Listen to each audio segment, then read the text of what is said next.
अस्सलामु अलैकुम वरहमतुल्लाहि वबरकातुहू। हामिदन व मुसल्लियन अम्मा बाद। शेख अबू हारिस मुफीजुद्दीन रियाजी साहब काबिल मुबारकबाद हैं कि एक अछूता मौजू पर उन्होंने ये कॉन्फ्रेंस बुलवाई और इस तरह से वो बहुत सारे प्रोग्राम करते रहते हैं। ये उन्हीं का हिस्सा है। और एक बात आई निसाब तालीम के सिलसिले में, मैं उनसे गुजारिश करूँगा कि आप निसाब तालीम कम से कम सीमांचल सतह पर बहुत आसान अंदाज का मदारिस बनात के लिए एक निसाब तालीम मुरतब हो, उसके लिए आप थोड़ी कोशिश करें तो हम लोग आकर बैठेंगे और इंशाअल्लाह निसाब तालीम मुरतब कर लेंगे। पिछले 25 साल से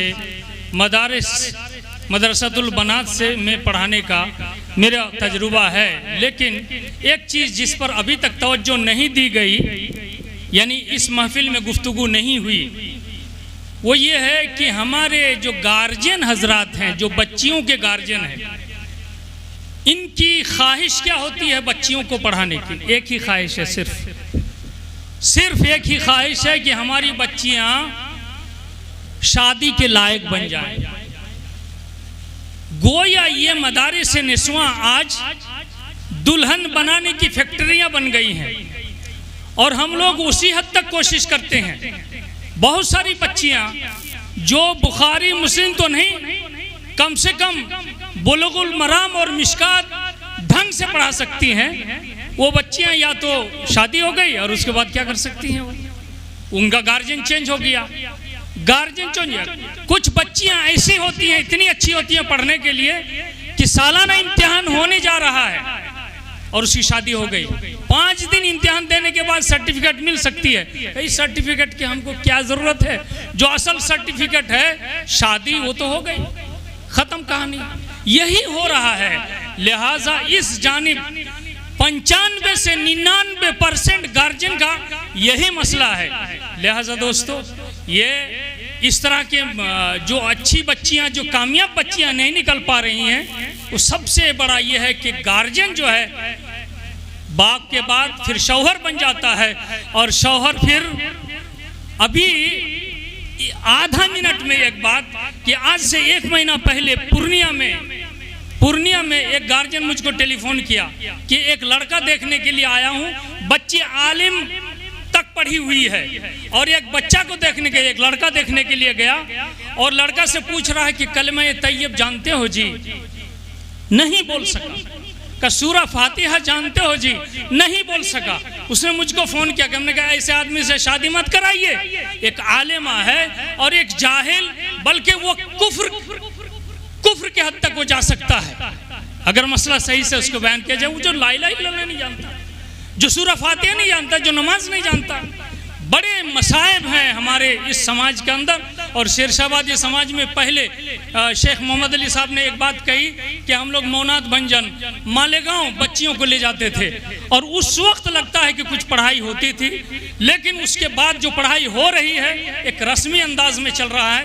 अल्लाह तबारक व तआला इन मदारिस को बेहतर लोगों को लाकर उनको बेहतर बनाने की तौफीक अता फरमाएं और जो मशरूम टाइप के मदारिस रोज़ खुल रहे हैं उन मदारिस में डॉक्टर मुक्तदा हसन अजहरी रहमहुल्लाह की एक बात याद आती है। मदीना यूनिवर्सिटी में हम लोगों ने सवाल किया था कि आजकल मदारिस खूब पैदा हो रहे हैं, आपका इस सिलसिले में कहना क्या है?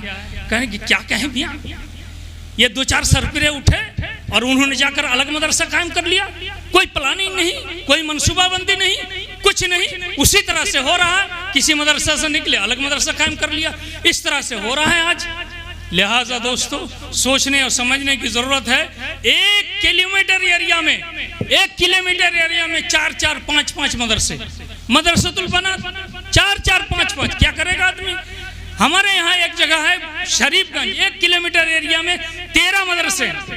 और हम लोगों ने ये जो चल रहा है एक्शन ड्रामा वगैरह वगैरह, जिली जमीयत की तरफ से हम लोगों ने फैसला ले रखा है कि पूरे कटिहार में वो मदरसा जिसके बारे में पता चल जाए कि वो लोग एक्शन सॉन्ग कराते हैं तो उनको तज़किया नहीं दिया जाएगा, बिल्कुल नहीं दिया जाएगा। ऐसे मदरसों के साथ सख्ती से निपटा जाएगा और हम लोगों ने ये किया है। अल्लाह तबारक व तआला से दुआ है कि हमें और आपको इस तरह के प्रोग्राम करने की और इस्लाही कोशिश करने की तौफीक अता फरमाए। आमीन या रब्बल आलमीन। अस्सलामु अलैकुम वरहमतुल्लाहि वबरकातुहू। अस्सलामु अलैकुम वरहमतुल्लाहि वबरकातुहू।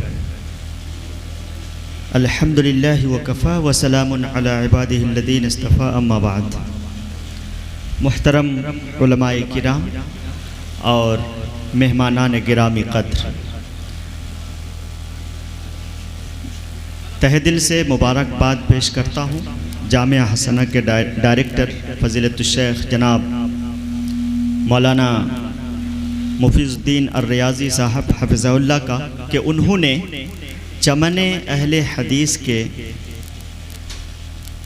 खूबसूरत तरीन फूलों को यहाँ आज जमा फरमाया है। उनसे हमने बहुत इस्तिफ़ादा किया और बनात मदारिस चलाने वाले बहुत सारे ज़िम्मेदारान यहाँ पे मौजूद हैं। सिर्फ एक बात 1 मिनट में कह के मैं रुख़्सत चाहूँगा। कहना यह है कि इस कॉन्फ्रेंस में बहुत सारे अच्छे मौज़ूआत ज़ेर बहस आए, बहुत फ़ायदा हुआ लोगों को, लेकिन ज़िम्मेदारान से मैं गुजारिश करता हूँ कि निसाब तालीम पर भी सोचें, क्योंकि जो निसाब तालीम मुख्तलिफ़ बनात मदारिस में पढ़ाया जा रहा है, उस निसाब को पढ़ाकर और उसी तर्ज पे पढ़ाकर बुखारी और मुस्लिम पढ़ाने वाली तालिबात तो बहरहाल नहीं मिलेंगी, क़यामत आ जाएगी। निसाब तालीम एक ही हो। हम लोग ये चाहते हैं कि निसाब तालीम जितने अहले हदीस मदारिस हैं बनात के, उनका निसाब तालीम बिल्कुल एक जैसा हो। और ज़बानों में इख्तलाफ हो सकता है, जैसे अंग्रेज़ी की किताबें जो यूपी के मदारिस हैं वो यूपी बोर्ड की किताबें पढ़ाएं, बिहार के मदारिस बिहार बोर्ड पढ़ाएं। और एक बात ये है कि निसाब तालीम आप हजरात उर्दू में मुरत्तब करें, वरना आप जो कोई भी किताब पढ़ाने जाते हैं उस एक किताब में एक सबक नहीं होता जो सबक आप पढ़ा रहे हैं, बल्कि 5 असबाक होते हैं। आप दौड़ने के लिए तो कह रहे हैं अपने बच्चों को, लेकिन और अपनी बच्चियों को, लेकिन दौड़ शुरू करने से पहले आप इतना ज़्यादा बोझ दे रहे हैं कि दौड़ना तो दूर, थोड़ी दूर चलने के बाद ही पैर हाथ टूट जाते हैं, सलाहियत पैदा नहीं हो पाती। इसलिए निहायत मुअद्दबाना इल्तमास करता हूँ कि निसाब तालीम पर सोचा जाए और ज़माने के तकाज़ों को सामने रखते हुए सही इस्लामी निसाब तैयार किया जाए और वही निसाब तमाम मदारिस में राइज हो। वमा तौफीक़ इल्ला बिल्लाह। वस्सलामु अलैकुम।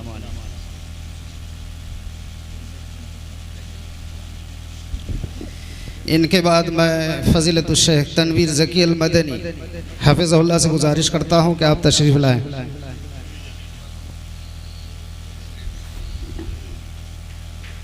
अस्सलामु अलैकुम रहमतुल्लाहि व बरकातुहू। सबसे पहले हमिदन व मुसल्लियन व बाद, और उसके बाद शेख से मुखातब हूँ, शेख इनाम साहब से, कि हम अहले हदीसों के माइक बड़े शर्मीले होते हैं, साथ नहीं देते, लजाते, शर्माते, किसी तरह से साथ देते हैं, और ये हिंदुस्तान भर का मामला है।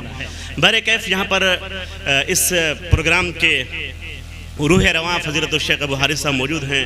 अभी 2-3 दिन पहले मैं यहाँ आया था, और बल्कि पूरे काफ़िले के साथ आया था, और इससे पहले मैं इनको सिर्फ़ एक रूप में देखता था और वो एक आलिम दीन की शक्ल में, लेकिन उस मुलाकात में मुझे ये वाज़ह हुआ, उनकी शख्सियत ने जो कहा उसका ख़ुलासा ये है कि अगर ताबे नज़र है तो हज़ारों रंग हैं मुझ में, अगर ताबे नज़र है तो हज़ारों रंग हैं मुझ में, कभी क़तरा, कभी दरिया, कभी मौजे समंदर हूँ।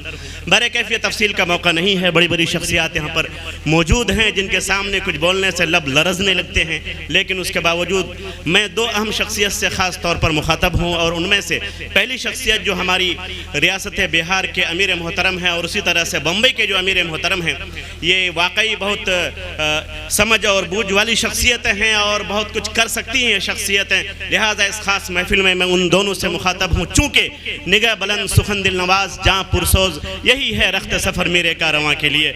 बहुत सारी बातें यहाँ पर हुई हैं, लेकिन एक बात मैं ज़रूर अर्ज़ करना चाहूँगा कि हमारे फ़ज़ीलतुश्शेख डॉक्टर शमीम साहब ने जो बात रखी है उनका दर्द था।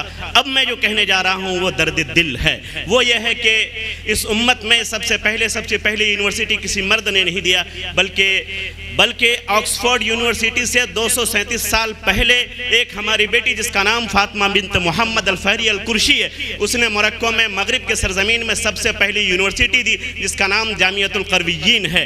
और उसकी तासीस और उसकी बुनियाद तकरीबन 859 ईस्वी में यानी 245 हिजरी में पड़ चुकी थी। मेरा सवाल यह है कि जिस कौम ने इतनी बड़ी बेटी दी हो, कि दुनिया को जिसने सबसे पहले यूनिवर्सिटी अता की हो, जहाँ पर अम्मा आयशा जैसी मुहद्दिसा हो, अदीबा हो, फिर इस कौम को क्या हो गया कि जिसका आगाज़ तो बहुत अच्छा था, आज हज़ारों इदारे होने के बावजूद आज हमारे यहाँ पर यह शिकायत है कि बुखारी पढ़ाने वाली नहीं मिलती, मुस्लिम पढ़ाने वाली नहीं मिलती। मेरे एक में तफसील की तरफ नहीं जाना चाहता क्योंकि यहाँ बड़ी बड़ी शख्सियात हैं और आप लोग जो सबसे बड़े हैं, क्योंकि आप सब इदारे चलाते हैं, मेरे पास तो सिर्फ फिक्री चीज़ें हैं और आपके पास अमली चीज़ें हैं। लेकिन मैं ये ज़रूर कहना चाहूँगा कि मेरे भाइयों, गौर करने की ज़रूरत है कि वो कौन सी कमी दराई है इस उम्मत के अंदर कि हमने एक चीज़ को तो रिवायत को जिंदा रखा है कि मदरसे पे मदरसे कायम हो रहे हैं, लेकिन हमारा आगाज़ इतना अच्छा था कि पहली यूनिवर्सिटी जिस बहनों ने, जिस बेटियों ने दिया है और जहाँ पर अम्मा आयशा जैसी वहाँ पर हमारी मिसाल मौजूद हो,